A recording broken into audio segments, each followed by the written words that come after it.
Produsen mobil asal Jepang, Nissan, akan menutup 2 pabriknya di Indonesia dan Spanyol. Nissan menyatakan merugi hingga 6,2 miliar dolar pada tahun fiskal yang berakhir Maret 2020. Ini merupakan kerugian pertama Nissan dalam 11 tahun terakhir akibat menurunnya penjualan hingga 15%. Kepala Eksekutif Nissan, Makoto Uchida, mengatakan produksinya di Eropa akan terpusat pada pabriknya di Sunderland. Sementara produksinya di Indonesia akan dialihkan ke Thailand. Muncul dugaan penutupan pabrik akan berlanjut ke India. Tidak hanya itu, Nissan juga akan keluar dari pasar Korea Selatan.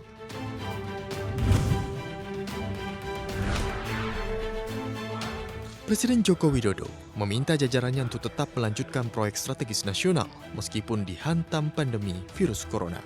Jokowi menilai proyek strategis nasional harus kembali dilanjutkan, mengingat menyangkut hajat hidup orang banyak. Tidak hanya di bidang ekonomi, Presiden juga meminta percepatan proyek strategis nasional yang berkaitan dengan sumber daya manusia, pendidikan, dan juga kesehatan.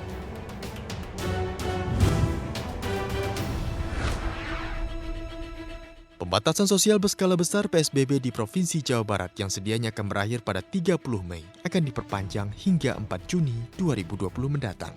Menurut Ketua Harian Gugus Tugas Percepatan Penanggulangan COVID-19 Jawa Barat, Setiawan Wangsatmaja, perpanjangan PSBB akan diberlakukan secara proporsional. Bogor, Depok, dan Bekasi akan diperpanjang hingga 4 Juni, sementara di luar Bodebek akan diperpanjang hingga 12 Juni mendatang. Sejauh ini, Jawa Barat mencatatkan 2.181 kasus COVID-19 yang mayoritas terjadi di Bogor, Depok, dan juga Kota Bandung.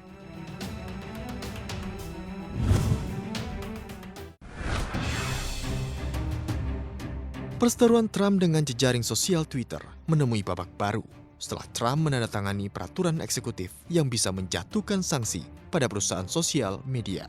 Mengutip dari CNBC International, dalam bagian ke-230 Undang-Undang soal media sosial di Amerika Serikat, perusahaan sosial media tak dapat dituntut atas isi kiriman penggunanya.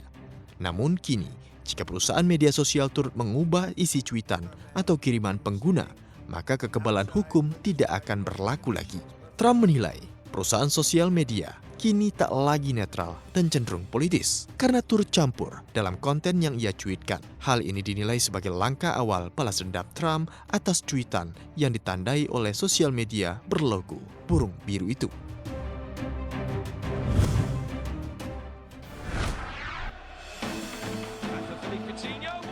Premier League akhirnya memutuskan kembali melanjutkan musim pertandingan pertanggal 17 Juni 2020. Keputusan ini menjadi kabar baik bagi sebagian besar klub. Mengutip laman resmi Premier League, 17 Juni 2020 disepakati demi menjaga keselamatan semua pihak yang terlibat karena butuh waktu untuk mempersiapkan kondisi. Pertandingan Aston Villa versus Sheffield United dan duel Manchester City versus Arsenal bakal jadi 2 laga pembuka pada Rabu 17 Juni. Namun demi menjalankan protokol kesehatan, pertandingan bakal dimainkan tanpa supporter di stadion.